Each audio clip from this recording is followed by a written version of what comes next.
అందరికీ హాయ్, బాగున్నారా? బేసిక్గా స్టార్ట్ చేసే ముందు ఒకటి చెప్తా. హనుమంతుడు ఉన్న చోట జై హనుమాన్ అన్న తర్వాత మన పని మొదలెడతాం, అవునా? శ్రీరాముడు ఉన్న చోట జై శ్రీరామ్ అన్న తర్వాత మన పని మొదలెడతాం, అవునా? అలాగే బాలయ్య బాబు గారు ఉన్న చోట జై బాలయ్య అన్న తర్వాతే మన స్పీచ్ మొదలెడతాం. ఒక్కసారి జై బాలయ్య అనండి. ఇప్పుడు బాలకృష్ణ గారి గురించి మాట్లాడుకునే ముందు మనం ఒకరి గురించి ఈరోజు మాట్లాడుకోవాలి. ప్రపంచంలో మనం ఏ మూలన ఉన్నా నేను తెలుగువాణ్ణి అని గర్వంగా ధైర్యంగా చెప్పుకుంటున్నాము అంటే ఆ గర్వం పేరు, ఆ ధైర్యం పేరు నందమూరి తారక రామారావు గారు. శ్రీరాముడు, శ్రీకృష్ణుడు ఈ దేవుళ్ళు ఎలా ఉంటారో మనకు తెలియదు, కానీ రామారావు గారు ఆ పాత్రలు వేసినప్పటి నుంచి శ్రీకృష్ణుడుగా ఆయన ఫోటోలే ఇంట్లో పెట్టాం, శ్రీరాముడుగా ఆయనకే చేతులెత్తి దండం పెట్టాం, అవునా కాదా? అలాగే మీరందరూ గమనించినట్టయితే మీ రామారావు గారి గురించి చెప్పాలంటే నాకు చిన్నప్పటి నుంచి ఆయన సినిమాలు ఎన్నో చూసి పెరిగా. మీరు బొబ్బిలి పులి అనే ఒక సినిమా చూసారా? మీరు లాస్ట్లో ఒక 15 నిమిషాల కోర్టు సీన్ ఉంటుంది, అది ఒక్కటి చూడండి చాలు. ఆయన గాంభీర్యం, ఆయన బాడీ లాంగ్వేజ్, ఆయన డైలాగ్ మాడ్యులేషన్, అలాంటి వ్యక్తిని పుట్టిన ప్రతి ఒక్కరూ స్మరించుకోవడం తప్ప మళ్ళీ అలాంటి నటులు, అలాంటి నాయకులు మళ్ళీ పుట్టరు. అలాంటి రామారావు గారి గురించి ఈరోజు బాలకృష్ణ గారి సమక్షంలో ఆయన 101వ జయంతి సందర్భంగా స్మరించుకోవటం నిజంగా అదృష్టంగా భావిస్తున్నాను sir. Thank you so much. Telugu జాతి గౌరవాన్ని రామారావు గారు కాపాడితే, రామారావు గారి గౌరవాన్ని ఒక పక్క దమ్మున్న సినిమాలు చేస్తూ ఇంకో పక్క నిజాయితీ గల రాజకీయాలు చేస్తూ కాపాడుకుంటూ వస్తున్న వ్యక్తి మన నందమూరి బాలకృష్ణ గారు. నందమూరి బాలకృష్ణ గారు మీరందరూ గమనించినట్లయితే చాలామంది బాలకృష్ణ గారు ఎవరినో కొట్టారు, బాలకృష్ణ గారు ఎవరినో తిట్టారు అని రాస్తుంటారు.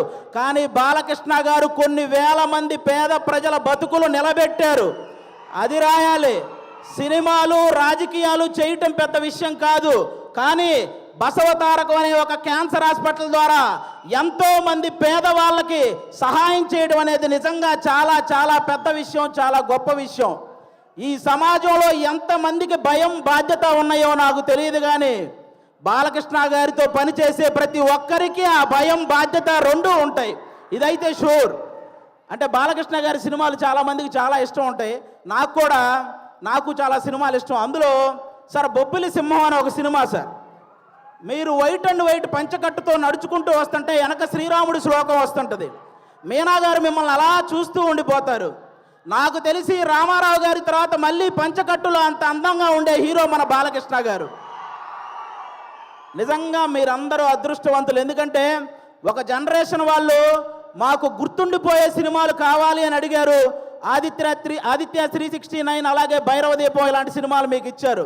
ఒక జనరేషన్ వాళ్ళు మేము తొడగొట్టే సినిమాలు కావాలని అడిగారు. సమరసింహారెడ్డి, నరసింహనాయుడు అనే సినిమాలు మీకు ఇచ్చారు. ఒక జనరేషన్ వాళ్ళు మేము కాలర్ ఎగరేసే సినిమాలు కావాలన్నారు, సింహ లాంటి సినిమా మీకు ఇచ్చారు. ఇంకొక జనరేషన్ వాళ్ళు మేము మేసం తిప్పే సినిమా కావాలన్నారు, లెజెండు, అఖండ, భగవంత్ కేసరి ఇలాంటి సినిమాలు మీ అందరికీ ఇచ్చారు. జనరేషన్లో మారిన బాలకృష్ణ గారి ఎనర్జీ ఏంట్రా బాబు అలా ఉందని అడుగుతుంటారు. జనరేషన్లో మారితే మనుషులు మారుతారు, టెక్నాలజీలు మారుతాయి. బాలయ్య బాబు గారి ఎనర్జీ ఎందుకు మారుతురా బ్లడీ ఫూల్ అని చెప్పండి. అంటే స్టాక్ మార్కెట్ గ్రాఫ్ అయినా పెరగటం తగ్గటం ఉంటుంది, కానీ ప్రజెంట్ బాలయ్య బాబు గారి మార్కెట్ గ్రాఫ్ పెరగటం తప్ప తగ్గటం లేదు. అంటే అటు పక్క సినిమాల్లో అన్స్టాపబుల్, ఓటీటీలో అన్స్టాపబుల్, రాజకీయాల్లో అన్స్టాపబుల్, సేవ చేయడంలో అన్స్టాపబుల్, అనవసరంగా దూరిన వాడిని కొట్టడంలో అన్స్టాపబుల్, అవసరం అని అడిగిన వాడికి పెట్టడంలో అన్స్టాపబుల్.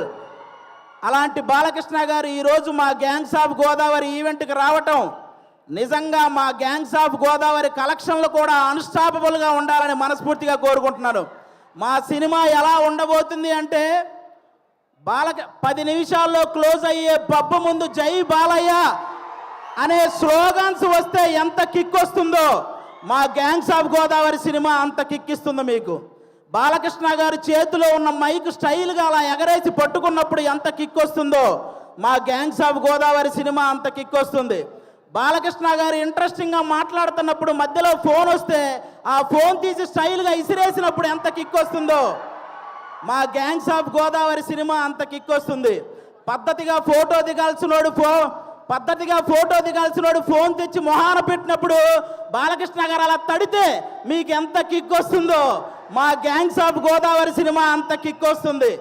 బాలకృష్ణ గారి సినిమాల్లో సెకండ్ హాఫ్లో వచ్చే క్యారెక్టర్ మనకి ఎంత కిక్కిస్తుందో ఈ గ్యాంగ్స్ ఆఫ్ గోదావరి సినిమా కూడా అంత కిక్కిస్తుంది.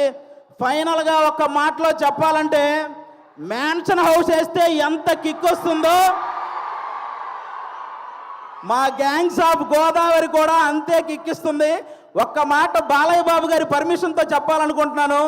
రేపొద్దున నందమూరి నటసింహం, కొణిదెల కొదమసింహం అసెంబ్లీలో అడుగు పెడితే ఎంత కిక్ వస్తుందో మా గ్యాంగ్స్ ఆఫ్ గోదావరి కూడా అంతే కిక్ వస్తుంది. ఇది మీరందరూ గుర్తుపెట్టుకోవాలని నేను కోరుకుంటున్నాను. అలాంటి బాలయ్య బాబు గారు ఈరోజు మా ఈవెంట్కి రావడం నిజంగా మా అదృష్టం. Thank you sir, thank you so much.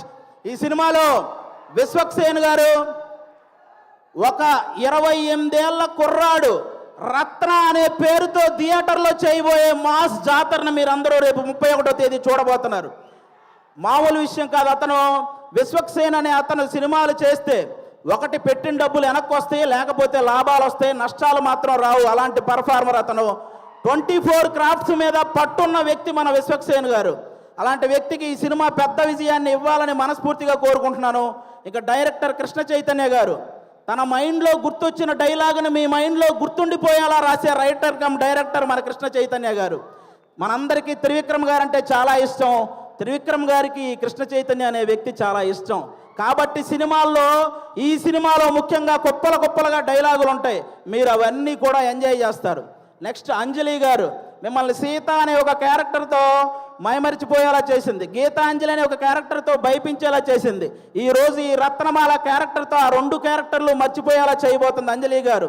ఇంకో పక్క మా నేహా శెట్టి డీజే టిల్లునే భయపెట్టిన రాధిక. ఈ సినిమాలో రత్నాకి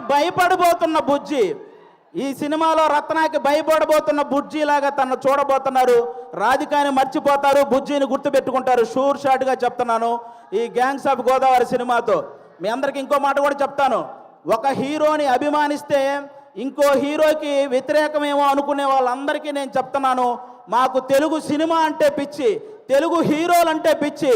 అందరినీ అభిమానిస్తాం, అందరినీ గౌరవిస్తాం. తెలుగు సినిమా బాగుంటే టోటల్ అందరం బాగుంటామని భావిస్తాం. అలాంటి ఈరోజు మీరందరూ కూడా ఈ సినిమాకి వచ్చి మా సినిమాని ఆశీర్వదించడానికి వచ్చినందుకు థ్యాంక్ యూ సో మచ్. అలాగే ఈ మధ్య థియేటర్కి జనాలు రావటం కొంచెం తగ్గింది. అందరూ కూడా ఎందుకంటే ఎవరైతే ప్రేక్షకులకి అలాగే సోషల్ మీడియాలో ఉన్న రివ్యూవర్స్కి మీ అందరికీ కూడా తెలుగు సినిమాని కాపాడాల్సిన బాధ్యత మీ అందరి మీద ఉందని మనస్ఫూర్తిగా కోరుకుంటున్నాను. ప్రొడ్యూసర్స్ని దృష్టిలో పెట్టుకొని రివ్యూలు రాయాలని కోరుకుంటున్నాను. ఎందుకంటే ఒక సినిమా పోతే ఇంకో సినిమా చేయడానికి హీరో అనేవాడు మనోధైర్యం తెచ్చుకుంటే చాలు, కానీ ప్రొడ్యూసర్ అనేవాడు మనోధైర్యంతో పాటు మనీ కూడా తెచ్చుకోవాలి. కాబట్టి ఆయన గురించి ఆలోచించి ఈసారి రివ్యూలన్నీ రాయాలని, తెలుగు సినిమాని బ్రతికించాలని మనస్ఫూర్తిగా కోరుకుంటున్నాను. Once again thank you sir. Balakrishna గారు, సింహం ఆ టైంకి మిగిలి ఉన్న జంతువులన్నింటినీ వేటాడేస్తుంది. బాలకృష్ణ గారు ఆ టైంకి ఉన్న రికార్డులన్నింటినీ వేటాడేస్తూ ఉంటారు. అది బాలకృష్ణ గారు. Thank you so much. జై తెలుగు సినిమా. Thank you. అది ఒక డైలాగ్ కూడా చెప్పేరాదు. బాలయ్య బాబు గారి డైలాగా ఓటీటీ అయినా సినిమా అయినా పొలిటికల్ అయినా నాన్ పొలిటికల్ అయినా ఆయన దిగనంత వరకే. Once he step in history repeats. Thank you so much Aadi. Thank you so much. అసలు ఆది మాట్లాడుతున్నంతసేపు బాలయ్య